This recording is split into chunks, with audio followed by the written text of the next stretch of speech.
Frindle by Andrew Clement. Please turn to page 22 for Chapter 5.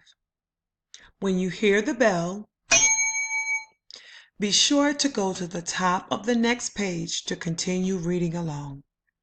Let's begin. Chapter 5. The Report. By lunchtime the next day, Nick had a bad feeling in the pit of his stomach. Seventh period was coming. He was going to have to stand up in front of Mrs. Granger's class. The eyes of everyone in the class would be glued to his face, and Mrs. Granger's eyes would be cranked up to the maximum punch power. He looked over his notes again and again.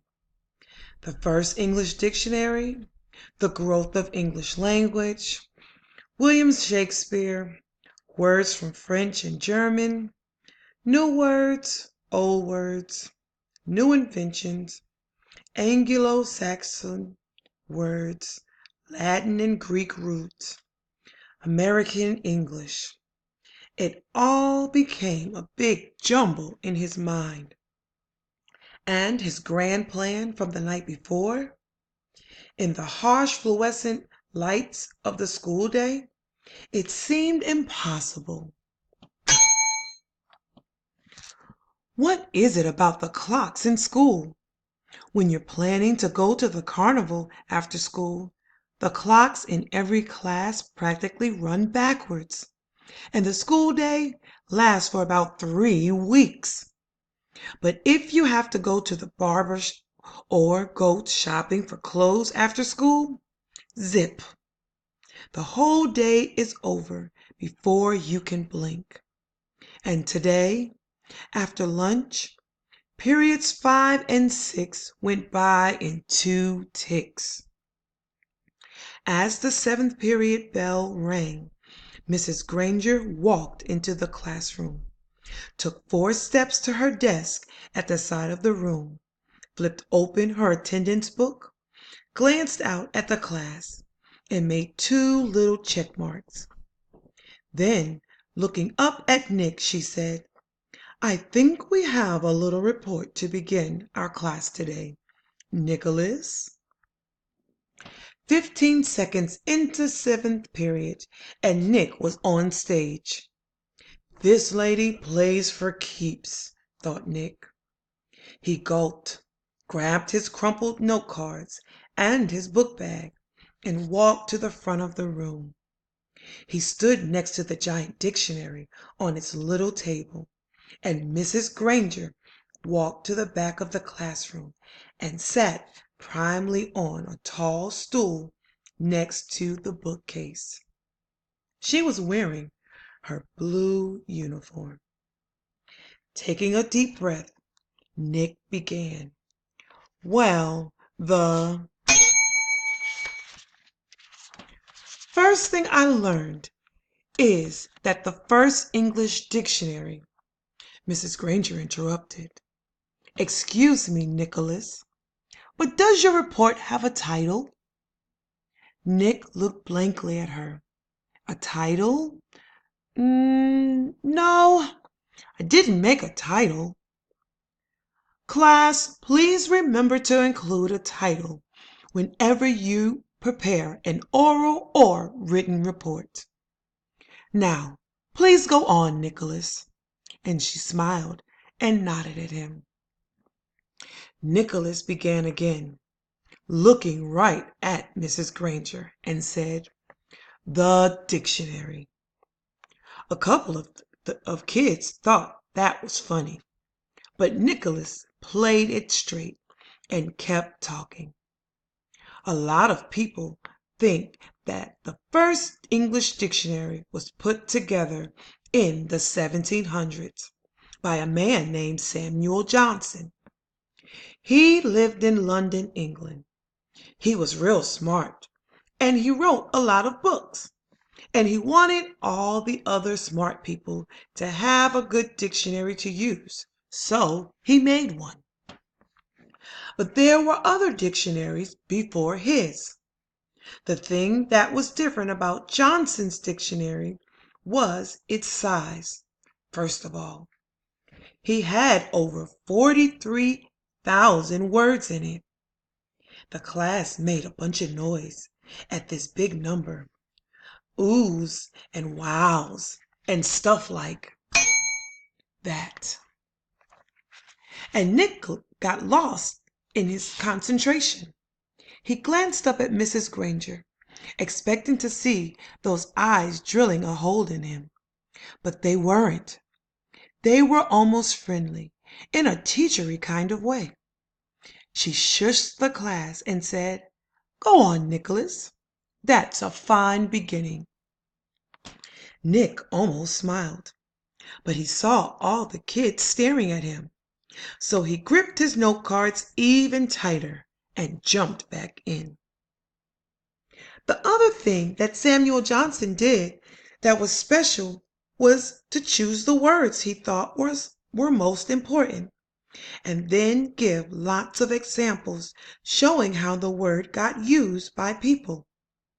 For example, he showed how the word take could be used in 113 different ways. Nick's report went on smoothly for 12 minutes.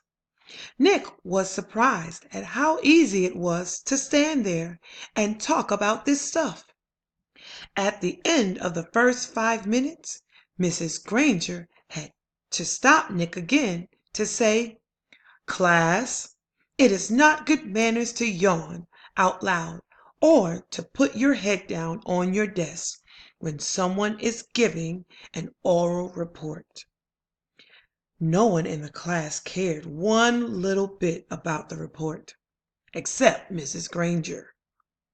Every time Nick glanced up, she was smiling,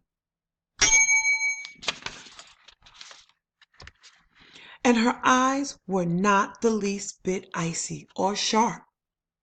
She was eating this stuff up, listening and nodding, and every once in a while she would say, "Very good point," or "Yes, that's exactly right."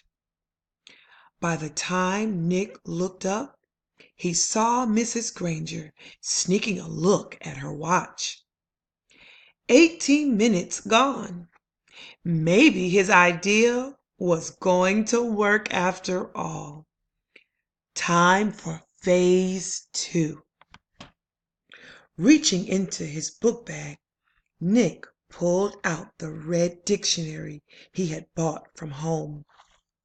The one most of the kids had. The one Mrs. Granger said they should use. Nicholas said, "This is the dictionary that I use at home for my vocabulary work, and I opened it up last night to the very front, and right there I found out a lot about how the dictionary was made, right in this book. So I thought some of the ideas would be good as part of my report.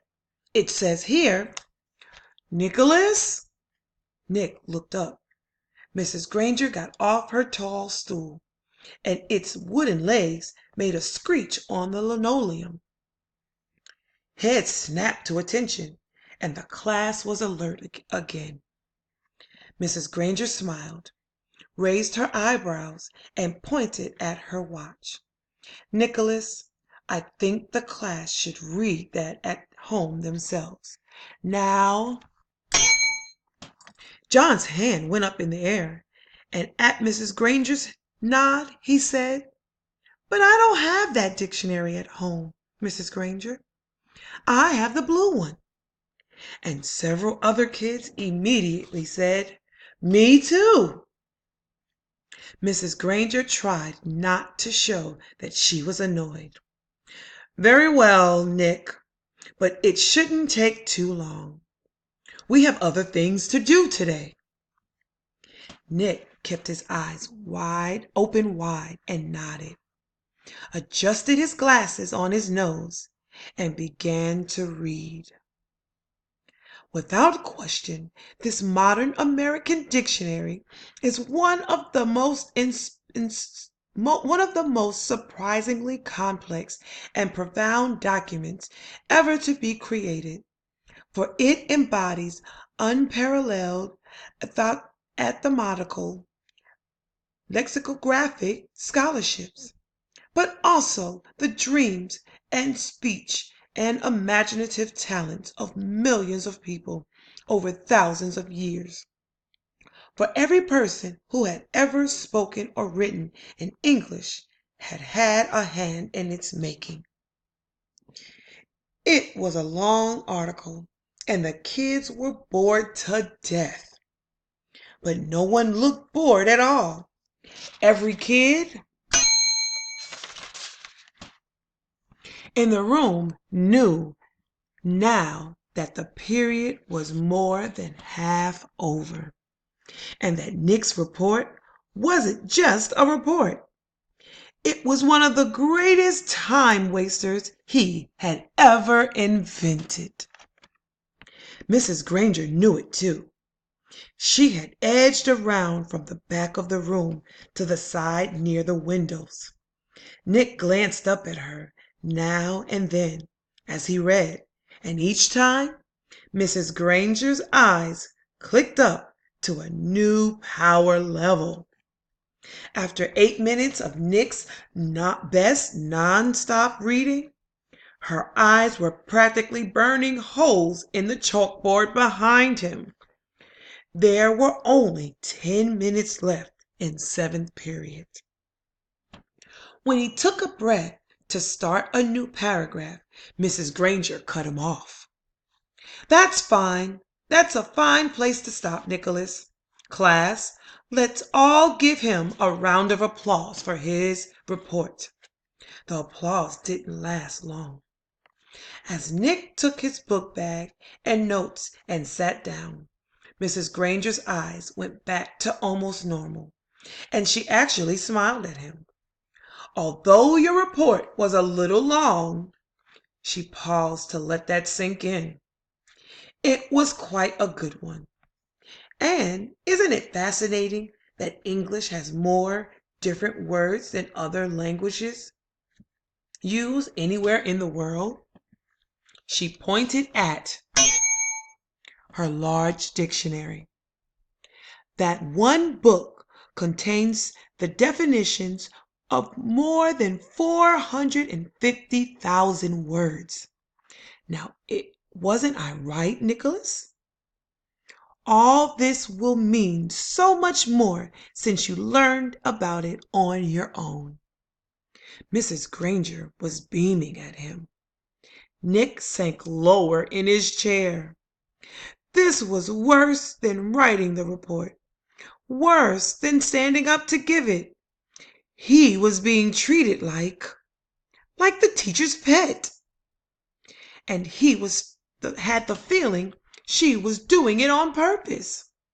His reputation was in great danger, so he launched another question. He raised his hand, and he didn't even wait for Mrs. Granger to call on him. "Yeah, but I still don't really get the idea of why words all mean different things. Like, who says that dog means the thing that goes woof and wags its tail? Who says so?" And Mrs. Granger took the bait. "Who says dog means dog? You do, Nicholas. You and I and everyone in this class, and this school, and this town, and this state, and this country. We all agree. If we lived in France, we would all agree that the right word for this hairy, four-legged creature was a different word, chin. It sounds like shin, but it means what dog means too."